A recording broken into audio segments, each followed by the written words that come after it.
the ones. As we look ahead to week 3 and who we think will be the top scorer at their position. Who do you think the QB1 will be this week? I'm going to go with Joey Burrow. And it has not been, a spectacular start to the season for the Bengals offensively, but we did see, I think, a big improvement for Burrow from week 1 to week 2. Maybe it helped for another week with Jamar Chase having a game under his belt. I think it gets better this week, in part because they have a Washington defense that has just been awful.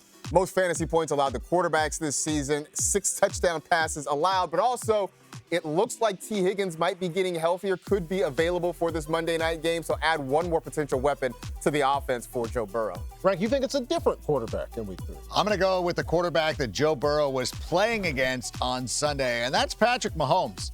He's got a great matchup this week against the Atlanta Falcons. We saw the production that Jalen Hurts had against this team. Now, obviously, Patrick Mahomes does not run as proficiently as he does, but when you look at the matchup, I think there's opportunity for him to move the football. Whenever you're facing a team coming off a huge primetime Monday night game and a win at that, I think this is an opportunity, maybe a little bit of a letdown for the Falcons.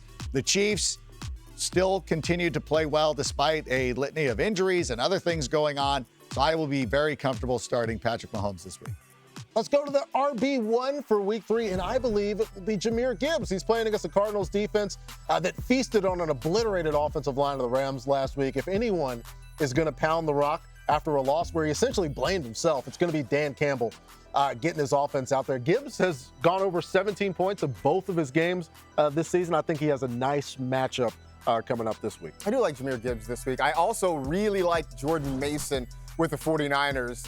For the kind of fits and starts the Niner offense has had, Jordan Mason has not been the problem so far. Through a couple of weeks, he is top 3 in total rushing yards. He's 3rd in rush yards over expected, which is basically a fancy way of saying he gets what is blocked and then some after he has the ball in his hands. I mentioned the Niners being beat up offensively, missing McCaffrey and Deebo Samuel. Jordan Mason has filled in more than admirably. And we've seen through the first 2 weeks, really the loss of Aaron Donald to retirement, trading Ernest Jones to Tennessee has made a big difference in the middle of that Rams defense. And I expect the Niners to pound the rock pretty much all day. Let's go to wide receiver 1, right?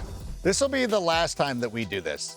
We're no longer going to be like, who's playing the Panthers, who's playing the Commanders. We're going to go with that guy. But I have to point out that Devonte Adams has been playing amazingly because a lot of you gave up on him, didn't want to take him. Whenever I suggested, hey, Devonte Adams should be given your consideration, your deference and respect, you laughed. You laughed and said, he's too old. He can't do. Gardner Minshew's his quarterback. Listen, none of that matters. And when you look at not only this game for the Las Vegas Raiders, when you look at their next couple of games, there is a huge opportunity for Devonte Adams over the next 4 weeks to be the wide receiver 1. Well, if you are Adam Rank, you can shy away. This was my number 1 guy at my Flex 150, but I didn't get to the homework. Who do you got? Well, ultimately, because I know you're going to start shying away from the Panthers and the Commanders, I'm not.